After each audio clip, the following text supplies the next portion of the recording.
Hi guys, welcome to Grudy's. Hopefully you can see properly. I've got it all set up. What do we got here? Okay. Yeah, we should be able to do this. Rightio. So what we've got is we've got this diff lock that I've produced. So what this is I actually attempted to have a local company make one of these diffs. So this is an off-the-market system which I actually modify. I do a lot of modifications on these, and I had to get spacers made, and I had to turn down a pin and make these little pin shims. And hold on, I have to get something. I knew I'd forget something. Hold on. Rightio, back again. Forgot the retaining compound. Right, so you need some Loctite 609 or something similar. Right, so what I do, see we've got a dollar coin.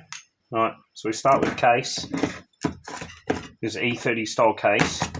One end has got C-clip groove, which goes in there. Now this one's actually missing, I took it out. So we're going to use this one for our mock-up. This side, nothing. So the BMW pin looks like that. And I modify the pin. Right. I spent a lot of time, guys, I spent a real lot of time doing this. I spent weeks and weeks at the wrecking yard working out what would work, and it's a real oddball thing that I'm using. So this here, this goes opposite the C-clip. So you control fit all this shit and then push it back apart. Use a bit of retaining compound. Got to clean this center of your diff really, really clean. That goes there. You're going to push it in. I'm just going to use a dollar coin. And where's our little... I'm just going to make sure we can see this on camera. Yep. Now, dollar coin, whatever, something flat. Turn down pin.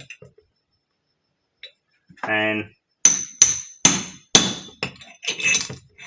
done. Once it's got retaining compound on there and it stays in, it's fine.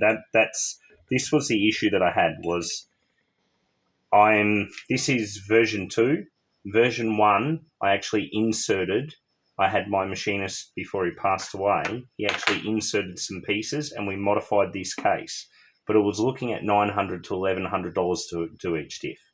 But it was easier. We still had to do this though. So my other option is next time I do a pin, I may actually turn a pin down and flatten the end, but leave this at a certain height. If it turns, it can flog out the hole. And this is what I didn't want, hence why I have an adapter. Right, so what we do now, take our pin, these are our spacers. Right, now these, we're not even going to use this at the moment. Sometimes what you got to do, you got to make sure that these will go through. All right. Now some of them will and some of them won't. Now this one, it goes through close to being able to get both of them through. So what I did was I ground this out a little on one of the diffs. On this one anyway. This is my mock-up. So we have spacers. Now these spacers are a certain width. Everything's measured. We have some jimmies to put in there to check, and we have some filler gauges. All right. So what I do now is this goes in with its center. Can you see that? All right. Now this one, same thing. So I'm just putting them in dry. Because who really needs lube? This is just for mock-up and for testing and measuring, because you have to measure. Don't worry about the little piston, it's never being used again. And when you've got a C-clip in here, it'll clip in, it'll go pop and it'll clip in about there. So what I like to do is, once these are done, I'll use a pin punch, and I'll pin punch on the edge around it, and I'll use retaining compound as well. And then that way it just floats, that pin just floats. Right. Now what we're doing here is we're measuring between here and between there and there, because these gears have a little bit of up and down, which they're allowed to have, they're supposed to. Now we're supposed to go between 5 thou and 20 thou, so up to half a mil. Right, so I think I measured this before, and one of these come out at 13, and one come out at 15. Right, so that'd be somewhere in the 0.3. What would we be? Half a mil. Half that. Oh, it's late, guys. Sorry, but yeah, in imperial it is 0.005 to 0.01020, so it's all the way from 5 to 20 thou in imperial, and these come up at 13 and 15, and no more than, I think it's no more than about, it's about 1 or 2 thou is the most you want in discrepancies, right? You go a little bit more, it's just going to be noisy, that's all. Right, one will fucking, they've got to be kind of close, right? So what we do, we'll pop that out. Right, pop the pin back out. We know that fits.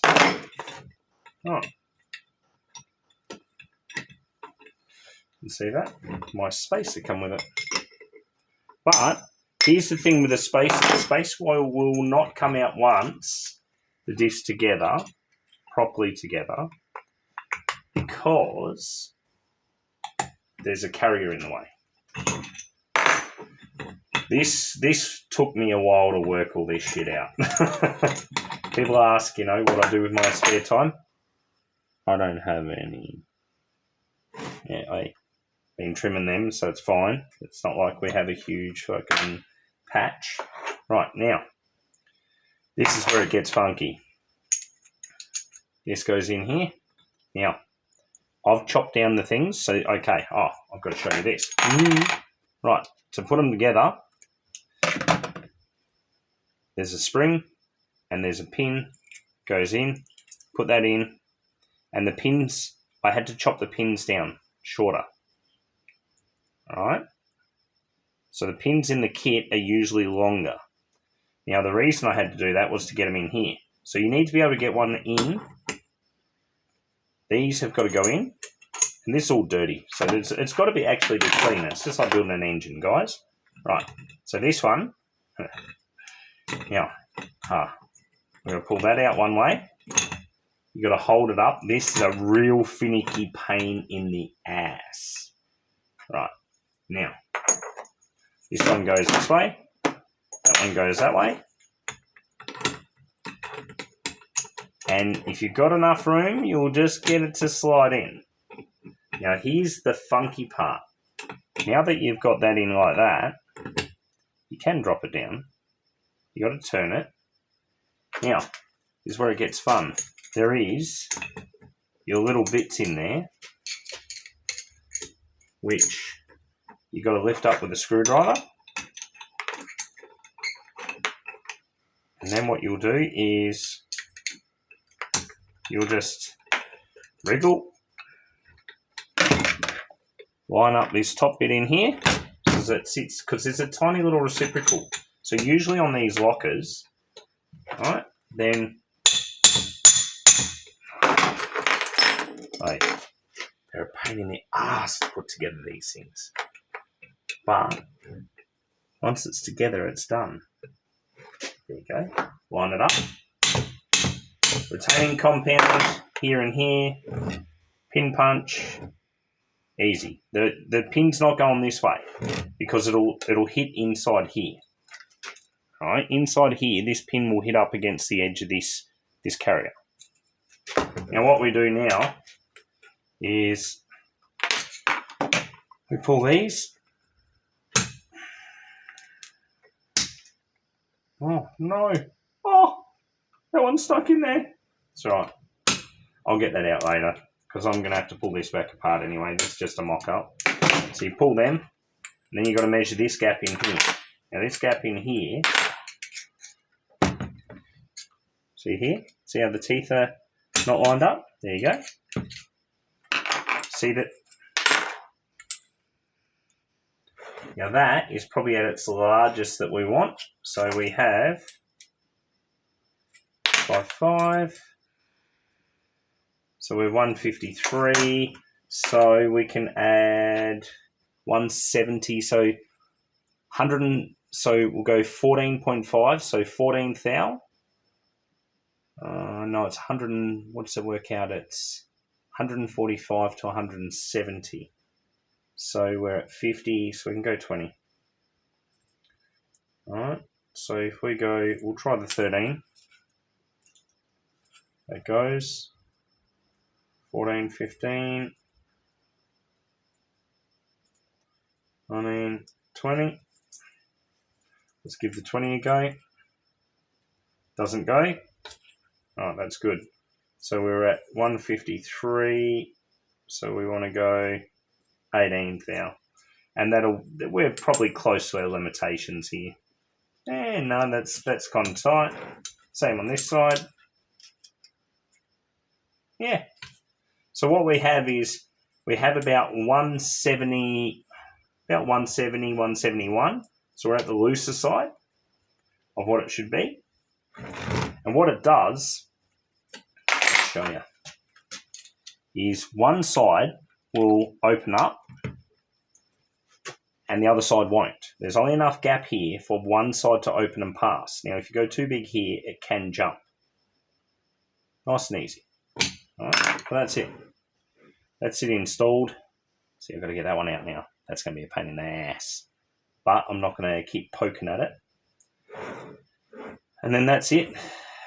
You're putting your retaining compound, which will hold in nice and neat. Worst case scenario, I have considered, so I'll do a version 3 of these. It just depends on whether or not I can get a manufacturer to actually make them with the right size pin, because the ramp rates are different for the pins. And usually when they make these, those end gears locate into the case. Now, it's not the same with the BMW. The BMW has a locating axle. And have we got one here? Yes. One I prepared earlier. All right. So the BMW's locating axle, see that? That's all it does. And what will happen, I can actually make it click over in the vise. I've done it before. And it just clicks like a ratchet. That's all it does. All right. And it just clicks over. One side will click over. The other side won't. And when you put enough torsional load on it, it'll go click, click, click, click. But it won't spin one backwards, one forwards, because there's no more gears in there. But it works. I'll probably do another video, a better one, but it just gives you a bit of an idea. And what I'll do is, this gap here is 145 thou to 170 thou. And what I'll do is I'll write it'll be all written out on a piece of paper that'll go with the lockers. I might print out some instructions from like Spartan or something like that, because they give you all these details. But you need to be able to see how to get them in. They're a pain in the ass. That little piece that sits in there and floats around that holds these gears away from the cross pin, that drops in. This is why you've got to have the screwdriver in, and you've got to lift them up, and then you've got to wiggle this shaft through. If the shaft comes out of this side, all right, so what I do is I use a pin punch, and I'll hit it on the angle right on the edge. So I'll hit it away from it, so as it actually tightens up the hole. That's all. They're stuck in there pretty good. That circlip. So when I took it to the diff manufacturer that I know that's local, I've been stuffed around for about 4 years. I tried to have these done 168mm and 210mm done. Now, I've been trying to have this done for about 7 years. His business partner screwed him over, and I got left out in the cold. And that's fine. I didn't care. And then when I tried to get this guy to do it, because he's local, I thought, pay an Aussie. He just, last year, he ghosted me. Last year, yeah.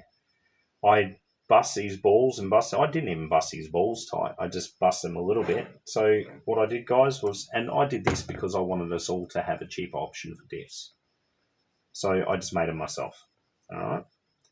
if you want to buy them and there's issues, we will sort it out. We'll make something happen. We can repair things. I'm local. I'm not in the middle of nowhere. I'm in Adelaide, so I know it works. We've already got one in a rally car, so it's just very aggressive. So you'll find that this diff, it sounds like a big ratchet, clink, clink, clink. That's what it does. Right. So this sits against that cross shaft. Right. And then what happens is there's enough room in there for one side to do that. But there's only enough room for one side to do it, which means the other one will be locked. Now what happens is on the cross shaft, it turns and then it's got a ramp rate here. Now this is why I didn't cut them for the bigger pin, because then I'd have to change the ramp rate, and I didn't understand the mathematical, how much ramp, how little, how the angles. I can work it out, but I need an R&D card. And as anyone knows that watches the channel, the R&D car was pulled apart and finished, sold off when the relationship ended. So at the end of the day, once I get my car done, I'll run some of this stuff in there and I'll R&D it. I've got a couple of local guys that are going to run them. I've already got one in a rally car, which was version 1, which had the inserts and it all just slotted in. It was actually quite easy, just had the turn down pin. But that one's brutal. It's angry. It's a race car diff. If you don't want to hear clunk, clunk, clunk, clunk out of your diff, and it does, it sounds like a ratchet. Sometimes you'll think, oh, but it's a cheap alternative compared to the other alternative, which is what? Purchase a $1,500 second-hand LSD and then rebuild it, because that's what happens. This isn't bad. So yeah, at the moment we're looking at $620 for the unit. You fit it.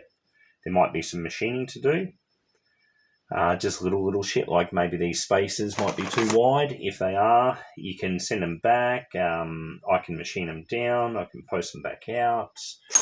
I don't think they're going to be not wide enough. I think if anything, all the diffs are pretty close. So if there's any issues, then we can go from there and we can work them out. But yeah, for now, I have a handful of these that are ready. And then we'll see how they sell. If they sell well, then I'll keep pushing on and I'll see if I can get a manufacturer to make us a complete drop in and play, no mucking around kind of setup, all right? I'm not going to throw down $10,000 to have them manufactured if nobody's going to purchase them. So for now, we're going to use modified ones and we'll see how they go. Thanks, guys. You have a lovely day.